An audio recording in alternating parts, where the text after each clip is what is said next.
we are in a very tough neighborhood as Uganda.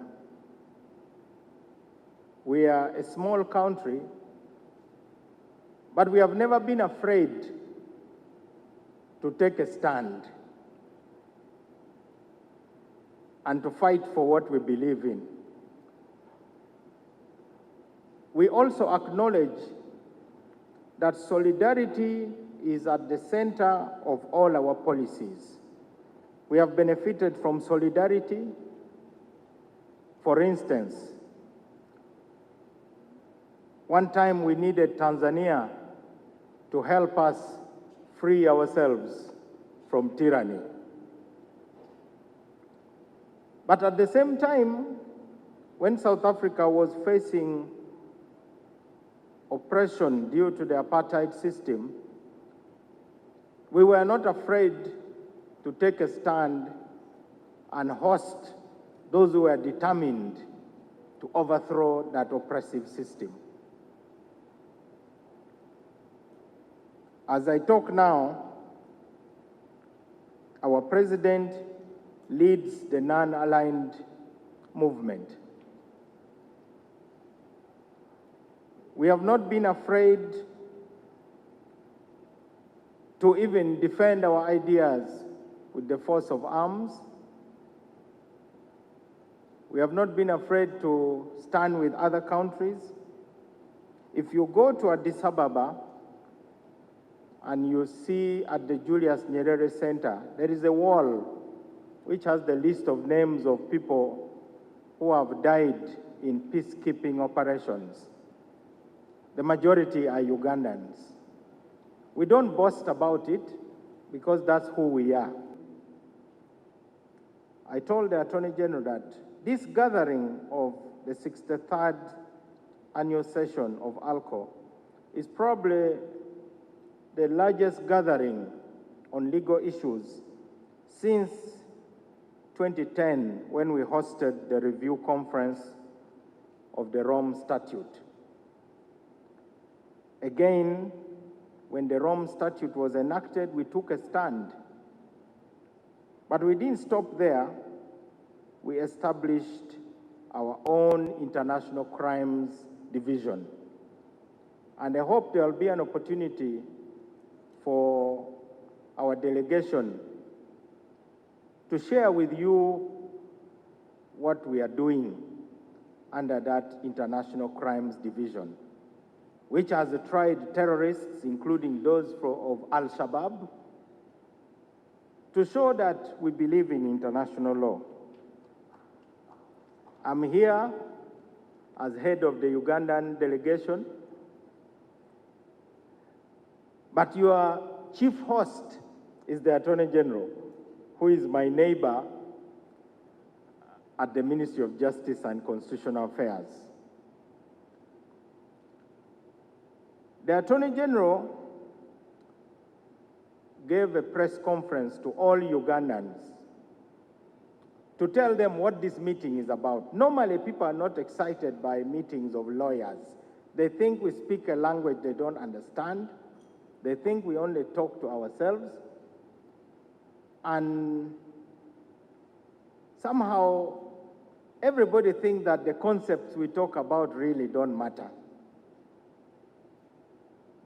But the Attorney General explained, and I was pleased to see in our national newspaper, The New Vision, a very good coverage of what this meeting is about.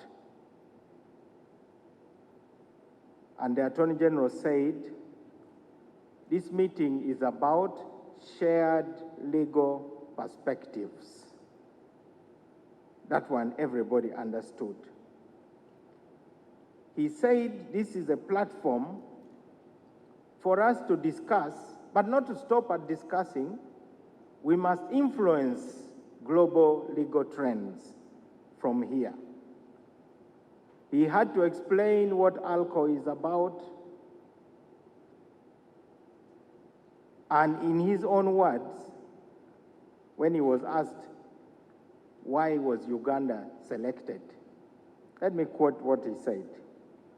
Uganda's selection as host reflects growing international recognition of our commitment to multilateral diplomacy, international law, and South-South cooperation. But he also told Ugandans the benefits to the country of this meeting. For instance, our profile will be raised. The delegations that are here will improve their expertise. But there's also what we don't talk about, economic and tourism opportunities. Uganda's lawyers are going to be able to engage with experts so that they can broaden their expertise in international law. We are here, as the MC said, at this world-class venue. It means we have capacity to organize high-level international events. And it means that we are not just about defending our rights, but we are also about diplomatic engagement. Since our president is the chair of the non-aligned movement, so Uganda is strategically placed to champion these issues that are relevant to developing countries. We believe that this conference is very timely given the kind of world in which we live. I thank you, Learned Attorney General, for doing the job of a step-down transformer, because legal issues normally are high voltage. You were able to step down so that Ugandans can realize that this meeting is not a small meeting. On behalf of the Ministry of Justice and Constitutional Affairs, I wish to welcome all delegates to Uganda. The bigger welcome is going to come from the representative of the President. I'm convinced that at the end of these deliberations, there will be decisions and recommendations that will help to shape a better world. But more importantly, we hope to go back to our own countries and tell people that international law matters. Many people think international law does not matter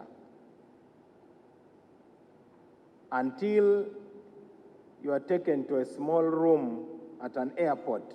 That's when you realize that international law matters.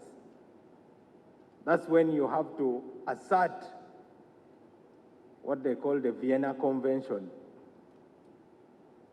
Some of us who carry diplomatic passports, we have to defend our rights at airports. Sometimes you arrive when the country is not aware that you are arriving, and they have to interview you. Right now, certain countries are getting nervous about foreigners.